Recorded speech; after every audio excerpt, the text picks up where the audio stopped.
ولا يثبت قدم الاسلام الا على ظهر التسلیم والاستلام فمن رام علم ما حجز عنه علمه ولم يقنع بالتسلیم فهمه حجبه مرامه عن خالص التوحید وصاف المعرفت وصحیح الایمان.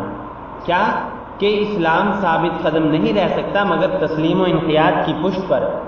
بس جس نے ان چیزوں کو جاننا چاہا جن سے اس کی جانکاری یعنی جاننا منع کیا گیا، اس کی فہم نے اطاعت پر قناعت نہیں کی، اس کی عقل جو ہے وہ نہیں رکی، اس کا یہ مقصد اس کو خالص توحید اور معرفت دین اور صحیح اسلام سے محروم کر دے گا.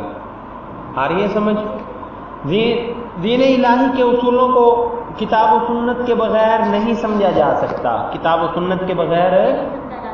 اور کتاب اللہ کی تفسیر وہی معتبر ہوگی جو رسول اللہ صلی اللہ علیہ وسلم اور آپ صلی اللہ علیہ وسلم کے صحابہ نے بیان فرمائی، جن کی زبان میں قرآن نازل ہوا، جس کو صحابہ نے نبی کریم صلی اللہ علیہ وسلم کی زبان سے سنا اور سمجھا. طبعی فہم اور محض رائے سے اس کی تفسیر قابل اعتبار نہ ہوگی. وجہ اس کی یہ ہے کہ دین کی بنیاد عقل و فہم پر ہے ہی نہیں، عقل کے اوپر نہیں ہے، فہم کے اوپر نہیں ہے، بلکہ نقل ہے. یہ تو من اللہ تعالی، یعنی یہ نقل ہوتا آتا ہے اللہ تعالیٰ کی طرف سے، رسالت امام صلی اللہ علیہ وسلم، پھر صحابہ اکرام، اور یہ سلسلہ ایسے ہی شروع رہے گا. اور انبیاء کے وارثین علماء و مجددین ملت اس کا گویا کہ آگے پہنچانا جو ہے یہ اپنے اوپر لازم رکھیں گے.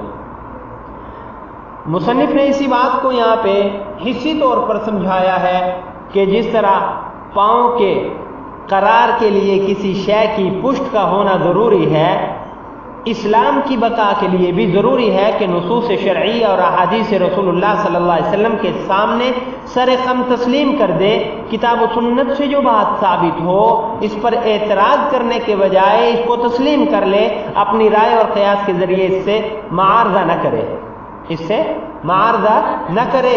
امام بخاری رحمۃ اللہ تعالی علیہ نے امام زہری سے نقل کیا ہے کہ اللہ تعالیٰ کا کام رسول بھیجنا، رسول کا کام تبلیغ کرنا، ہمارا کام ماننا ہے.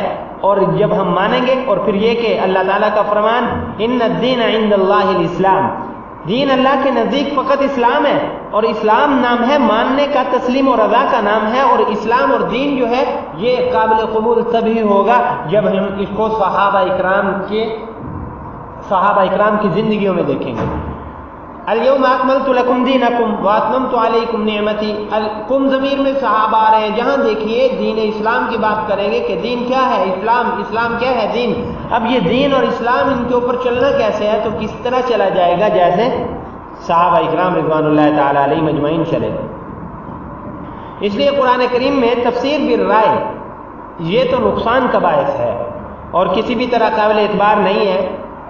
بغیر علم فلیتبوأ مقعدہ من النار کے الفاظ ہیں رسول اللہ صلی اللہ علیہ وسلم کی حدیث میں کہ بغیر علم فلیتبوأ مقعدہ من النار، جس شخص نے بلا علم اپنی رائے سے قرآن کریم میں کوئی بات کہی وہ اپنا ٹھکانہ جہنم میں بنا لے، وہ اپنا ٹھکانہ جہنم میں بنا لے.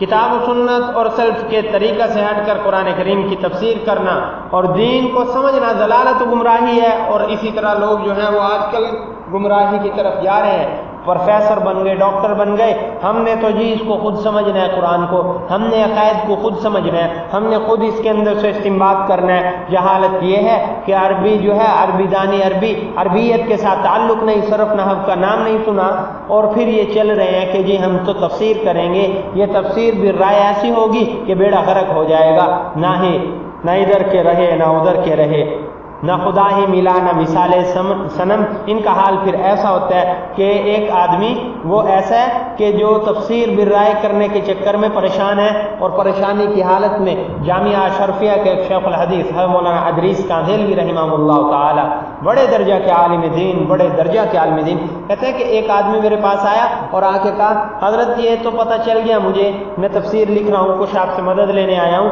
کہ عشاء کی نماز 4 رکعتیں ہیں، وہ تو 4 جو ہیں وہ 2 پڑھنی ہے، قصر جو کرنی ہے، فجر جو ہے وہ 2 ہیں تو 1 پڑھنی ہے. لیکن یہ سمجھ نہیں آ رہی کہ مغرب کی جو 3 ہیں ان کو 1.5 کیسے پڑھیں گے.